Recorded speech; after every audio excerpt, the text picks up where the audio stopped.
In April of 2022, the German intelligence service claimed that signals intercept confirmed that the Russian-sponsored quasi-mercenary organization, commonly known as the Wagner Group, had operated north of Kiev and may have been involved in the atrocities at Bucha. In fact, as early as March 8th, Ukrainian intelligence collected ID tags from fallen fighters in that area, tags that were consistent with those used by the Wagner Group in Syria and elsewhere. But who are these Russian mercenaries, and how are they used as a component of the military element of national power? That is the subject of this episode of The Ancient Art of Modern Warfare. Welcome to The Ancient Art of Modern Warfare. I'm Chris Mayer, retired U.S. Cavalry Colonel and, at one time anyway, instructor of the U.S. Army's Command and General Staff College and the Naval War College. This series of podcasts introduces enduring lessons of war, not so much for those who study war as a profession, but for anyone who wants to fulfill their role as informed citizens in our country's deliberations about war and peace, and particularly now, when the world is facing war again. As I mentioned previously, the military element of national power is far more than just regular military forces in combat. The previous two episodes describe the use of militias by Ukraine and Russia, which can provide a model for how different forms of militias continue to be relevant elsewhere. Today, I will move from militias to mercenaries. Now, I already described mercenaries, and particularly Russia's use of mercenary or quasi-mercenary organizations. That was back in episodes 2, 4, and 6 of The Ancient Art of Modern Warfare. These are among the most listened to podcasts in this series, and I recommend going back to those for a better look at Russia's mercenaries. Instead of repeating information from those podcasts, I will look at Russia's use of mercenaries in Ukraine, that is, in the context of a conventional war where the country using mercenaries is an open party to the conflict.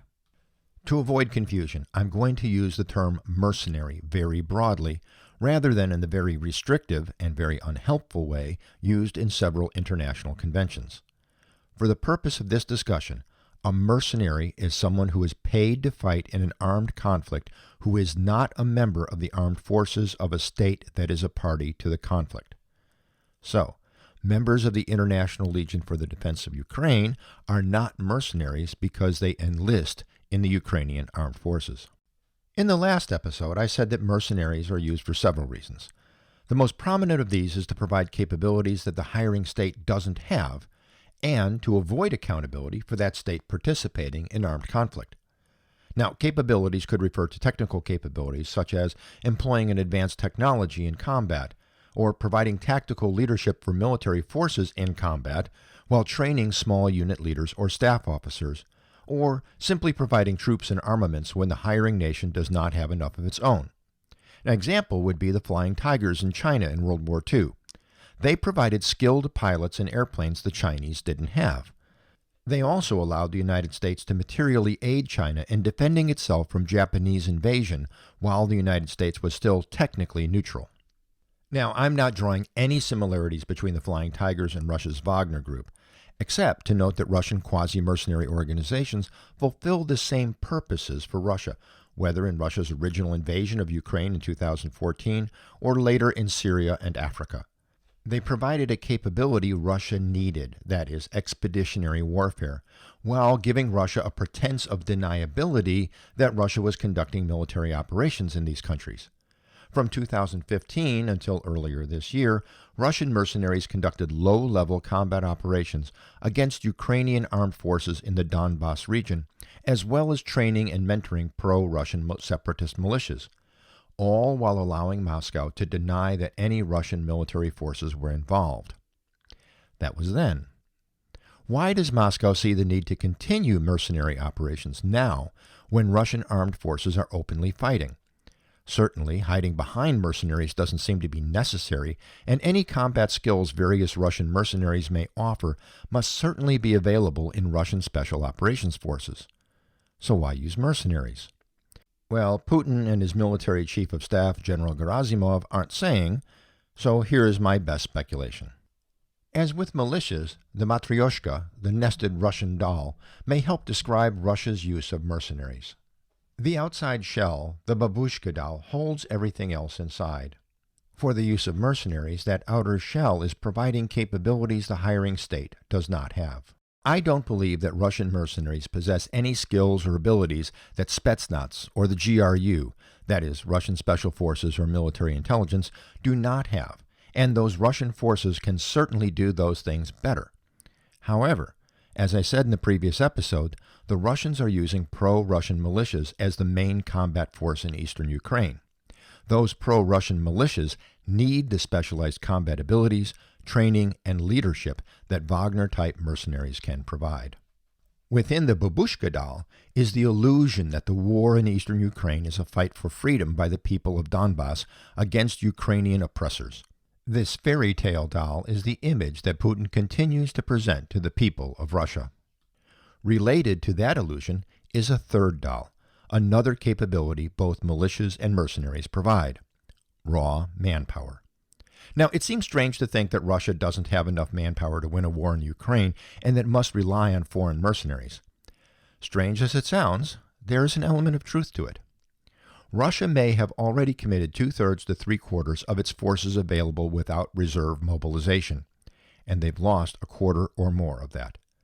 These losses may include more than 20,000 Russian soldiers killed and many more wounded. Russian reserves may add up to about 3 million men. However, calling them up in anything short of a war for national survival is politically unacceptable. It may be that Moscow has decided it is more cost-effective for Chechens, Syrians, and Africans to be sent to face Ukrainian guns than to lose more Russian citizens who have mothers and other family who are already demanding an accounting. When we open that doll, we find the next shell: lack of accountability or avoiding responsibility. On the surface, we can see that, in addition to avoiding accountability for casualties, Moscow can also avoid responsibility for any tactical defeats suffered by the mercenary or mercenary-led forces. This would include special operations such as sabotage and assassination, whether those operations are unsuccessful or successful. This leads to the final and very ugly doll: the black heart of the matter and true value of these mercenary forces, whether Wagner type or foreign mercenaries.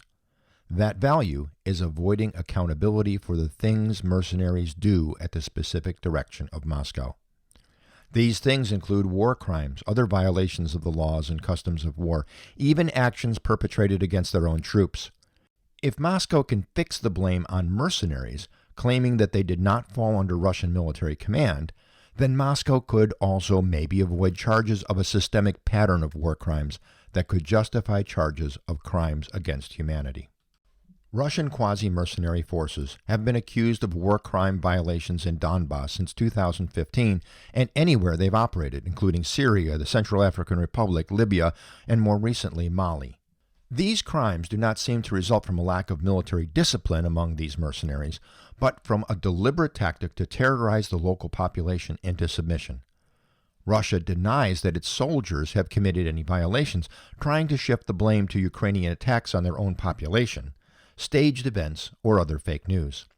Since Moscow denies the presence of these mercenaries in Ukraine, they can also deny responsibility for anything their mercenaries do. Perhaps we will see Moscow blame mercenaries, calling them unauthorized international volunteers, for crimes committed by Russian regular troops or pro-Russian militias. Another use of mercenaries to avoid accountability would be so-called false flag operations, where Wagner-type forces would infiltrate into an area and create an incident that would be attributed to the Ukrainian forces. So far, although there have been claims that Wagner-type forces have embarked on such false flag operations, they have not yet materialized. To understand the real threat posed by these mercenary forces, we have to go back to the purposes of the law of war and what the law of war says about who can fight. As introduced in the 2 previous episodes, the purpose of the law of war is to preserve the professionalism and humanity of combatants, facilitating the restoration of peace. Central to that is defining who is a legitimate combatant, that is, who can fight. Regardless of the label used for these irregular fighters, whether mercenary, auxiliary, private military company, or any variation of these, they are not legitimate combatants under the law of war. Why? Well, first, Russian mercenaries are not officially under the command of an officer responsible for the actions of his or her subordinates, at least not officially to the point of court-martial. In fact, as we have repeatedly seen since 2014 in Ukraine, Syria, Africa, and again in Ukraine, Russia denies any responsibility for the actions of these mercenary and mercenary-like units. With this lack of responsibility comes a sense of impunity by the mercenaries themselves. War crimes such as murder, taking and killing of hostages, looting, and wanton destruction of property not only become allowable, they may also be part of a deliberate policy of the state using these forces. The second part of the overarching purpose of the law of war is to facilitate the restoration of peace. Criminal actions, including war crimes and crimes against humanity, will generate hatred and a spirit of revenge among the Ukrainian people, which will certainly harm any prospects for a just and lasting peace. Even worse, if they see that such actions go unpunished, are systemic, or ignored by the international community, then it could encourage war crimes on the pro-Ukrainian government side as a substitute for true justice. At first, we can expect these to be limited to acts by the civilian population. A pattern of war crimes, unacknowledged and denied, will eventually erode the discipline of even regular forces, leading to war crimes being committed by both sides, further eroding any possibility for a swift, just, and lasting peace. The situation in Ukraine, however, is only one example of the use of mercenaries as one aspect of the military element of national power. Using my definition at the beginning of this podcast, we can see mercenary activity in several areas of the world. Most notable may be the United Arab Emirates. They hire foreign soldiers to fight in Yemen, to train anti-piracy forces on the Horn of Africa, and even to train and lead their own regular military forces. Turkey used mercenaries in the recent conflict between Armenia and Azerbaijan, as did Russia for the other side in that conflict. On the other hand, there are also regularly organized and incorporated private military companies like STEP International, Executive Outcomes, and Dyke Advisory Group in Africa.